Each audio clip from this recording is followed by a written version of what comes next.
What is up, guys, and welcome to another video. I haven't done an introduction in a minute because it's been all this turbo crazy madness. For those of you who are new here, I'm Tyler, and today we are going to be working on the Genesis Coupe, my Genesis Coupe, and we're going to be doing all the fueling. We're going to be converting this thing to E85, so we're going to be putting a flex fuel sensor in, we're going to be putting fuel injectors in, we're going to be putting a fuel pump in, everything that has to do with fuel and my ECU, so that we can get this whole new turbo kit to run. I don't know if you guys have caught my last video, but my tuning day is tomorrow, Monday. Today is Sunday, so I need to get all the fueling and everything ready. The reason why I've put this off is because the car cannot run and will not run with all these parts that I'm going to put in right now until it gets tuned. So that's why I waited till right now. So let's get started. Just a good, I still love this color. This Psychedelic is so nice. I lied to you guys. We're actually going to start the day by cutting these vents. A lot of you guys have seen the video where I put these vents on my car and I made them, handmade them out of carbon fiber.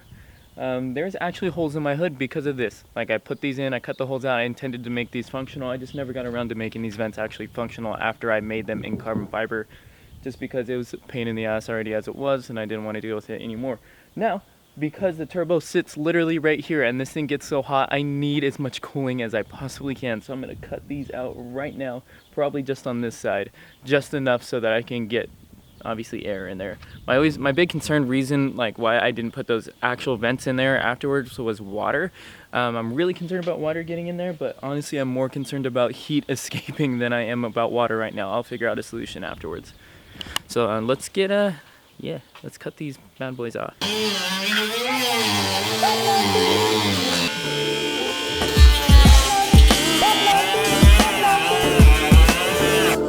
guys can see the light through there now. We got some functional ass events.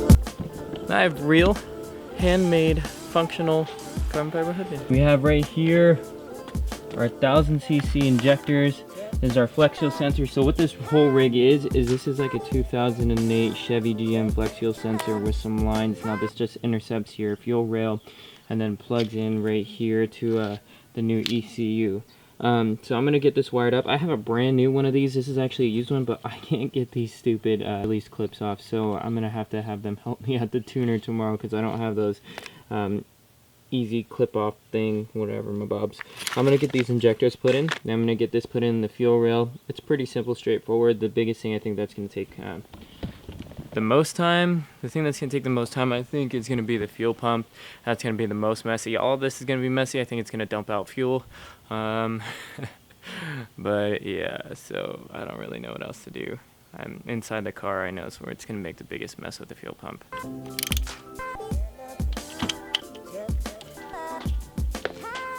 Alright, so fuel rail is off, fuel injectors are out, here are all the clips,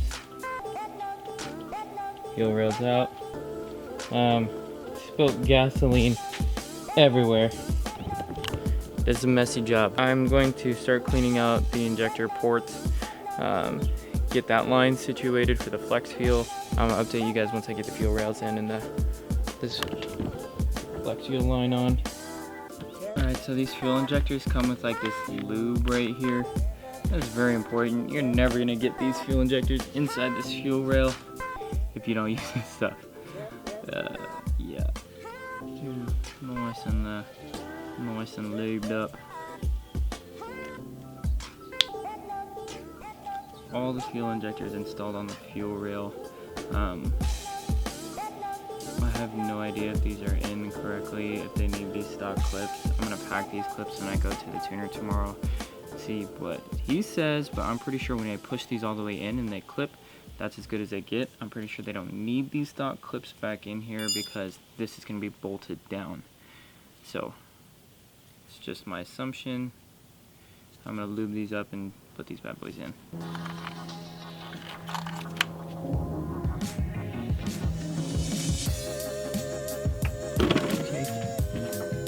I've installed the flex fuel sensor right here. It's not plugged into the ECU yet because I'm working on that right now.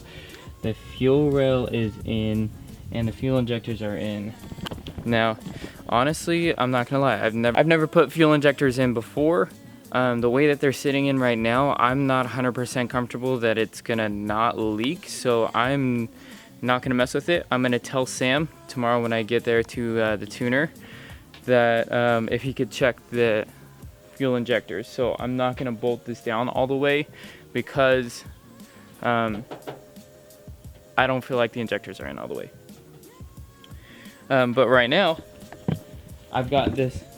See, the stock ECU has mounting tabs to bolt in, and the new ECU does not. So what I'm going to do is I'm going to cut out a thing out of plastic. I was gonna do it out of metal, but like fuck it, I'm gonna do it out of plastic. I'm gonna cut it out just like this, drill out the holes, put it on this, and then I'm gonna have a perfect mounting place for it.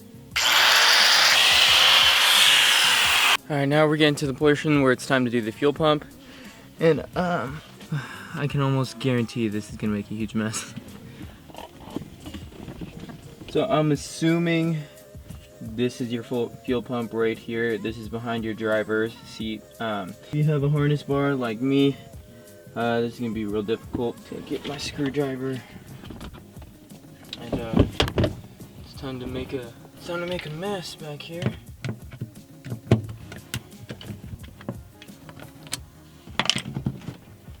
I got the fuel pump apart, and let me tell you, it's not the easiest task in the world either. This is a bunch of series of clips and crap that put things together. It's so like annoying. So this is finally all apart, and now all I have to do is put the new fuel pump in and then put it back in the bucket and carry her and clean it and put it back in the car.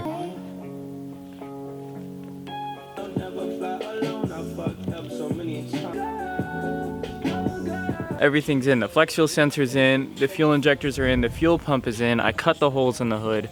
The turbo is set and ready to go. I'm pretty sure we're getting fuel pump pressure because I heard the fuel pump come on. Nothing shot out, so I think we're good. Yeah, that's it for fueling. This was kind of a pain. I know I really didn't film much because it was more like intricate work on like clips and stupid things. Like other than the stupid clips, doing everything with the fuel is pretty simple and straightforward. The only thing that was a pain in the ass for me was the clips, literally the little electrical clips and getting them off, and the clips on the fuel pump. That was just stupid. Other than that, it was pretty much straightforward. Thank you guys so much for watching this. I'm too hyped for tomorrow. I hope you guys are excited, and I'm just crossing my fingers that everything goes well, and let's see how this thing performs and see how much power she puts down.